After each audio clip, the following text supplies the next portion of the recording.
Halo semua, apa kabar? Saya harap kalian sehat untuk melihat video ini. Saya ada pertanyaan buat Anda semua. Kira-kira bagaimana caranya meningkatkan konektivitas internet di sekolah? Mau tahu jawabannya? Simak video ini. Hai, perkenalkan, nama saya Prayoga Ardiwibowo dari SMK PPN Negeri 1 Tegal Ampel yang sedang mengikuti kegiatan EJIS 2025 dengan karya inovasi manajemen pengelolaan internet sekolah dengan penerapan load balancing, metode policy based root PBR, dan failover. Oke, di kehidupan sehari-hari internet selalu dibutuhkan dan digunakan baik di lingkungan sekolah, di rumah maupun di masyarakat. Di sekolah, internet menjadi kebutuhan untuk menyelesaikan berbagai urusan seperti administrasi, pembelajaran, dan komunikasi. Seiring berjalannya waktu, internet perlu dikelola. Namun, muncul masalah bagaimana cara meningkatkan konektivitas internet. Salah satu caranya dengan jalur internet lain sebagai backup. Dengan adanya dua jalur internet, maka perlu adanya konfigurasi pada perangkat keras jaringan komputer yang bisa mengatur traffic untuk melewati dua jalur tersebut. Bagaimana caranya? Sebelum saya bahas bagaimana cara penerapan load balancing metode PBR dan failover, saya jelaskan secara singkat apa itu load balancing metode PBR dan failover. Load balancing. Load balancing adalah sebuah cara untuk mengatur traffic atau data agar bisa melewati semua jalur internet yang tersedia secara merata.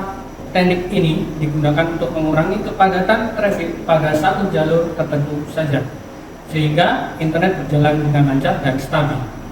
Yang kedua, efek failover. Failover adalah sebuah cara untuk mengurangi putusnya koneksi internet, di mana internet akan berpindah secara otomatis ke jalur backup jika terjadi gangguan pada jalur utama. Yang ketiga, router. Router adalah perangkat keras jaringan komputer yang digunakan untuk mengatur traffic sesuai kebutuhan kita. IP versi. Alamat IP adalah sebuah label angka unik yang ditetapkan untuk setiap perangkat yang terhubung ke jaringan komputer. Alamat IP ini digunakan untuk identifikasi perangkat dalam jaringan komputer yang memungkinkan data dikirim dan diterima ke lokasi yang sesuai. Routing. Routing adalah proses meneruskan paket atau data dari satu jaringan ke jaringan lain melalui internet. PBR atau Policy Based Route merupakan salah satu metode load balancing yang memisahkan jalur ISP-A dan ISP-B. Artinya, blok alamat IP A dilewatkan ISP-A dan blok alamat IP B dilewatkan ISP-B dan juga sebaliknya. Lalu, bagaimana prosesnya? Yang pertama, kita siapkan perangkat keras router yang digunakan untuk manajemen internet. Yang kedua, buat topologi jaringan komputer, mempermudah proses pemberian alamat IP dan konfigurasi. Yang ketiga, membuat tabel alokasi alamat IP.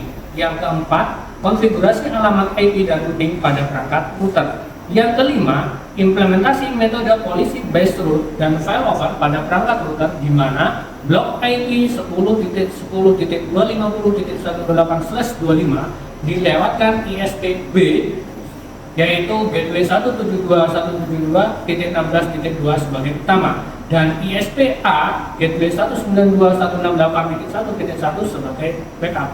Yang keenam adalah uji coba. Hasil dari penerapan load balancing metode PBR dan failover diuji coba dengan berbagai cara. Yang pertama adalah dengan kita memeriksa rute traffic dengan perintah tracer. Yang kedua adalah dengan cara melihat traffic pada gambar traffic atau MMTG. Yang ketiga, kita melihat atau mengamati dari latensi pingnya. Yang keempat yaitu dengan cara memutus koneksi internet. Sebelum implementasi PBR, rute blok IP 10.10.250.128/25 melewati ISP-A. Namun, setelah PBR, rute traffic blok IP tersebut melewati ISP-B. Sedangkan pada MMTG, traffic internet juga mengalami perubahan. Saat belum ada PBR, traffic hanya melewati ISP-A. Sedangkan setelah penerapan PBR, traffic melewati ISP-B. Cara berikutnya yaitu adalah memeriksa hasil latensi. Kita coba hasil latensi dari test-speed ke speedtest.net. Dari hasil latensi juga didapatkan ada perbedaan antara sebelum dan sesudah penerapan PBR. Waktu sebelum penerapan PBR, latensi yang didapatkan sekitar 140 milisecond. Sedangkan setelah penerapan PBR, latensi turun menjadi sekitar 100 milisecond. Hal ini disebabkan karena traffic sudah teralihkan ke ISPB sehingga beban di ISPA berkurang. Untuk pengujian failover dilakukan dengan cara mencabut jalur internet ISPB. Proses ini seakan-akan ISPB koneksi terputus.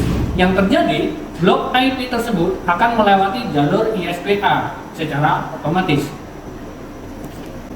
Dari hasil tersebut diambil kesimpulan bahwa penerapan load balancing metode PBR berhasil dilakukan dengan hasil blok alamat IP tertentu melewati jalur yang sudah ditetapkan. Dan efek failovernya juga bisa berjalan di mana jika jalur ISPB terputus, maka blok IP tadi akan berpindah otomatis ke ISPA. Sekian vlog kali ini, sampai jumpa.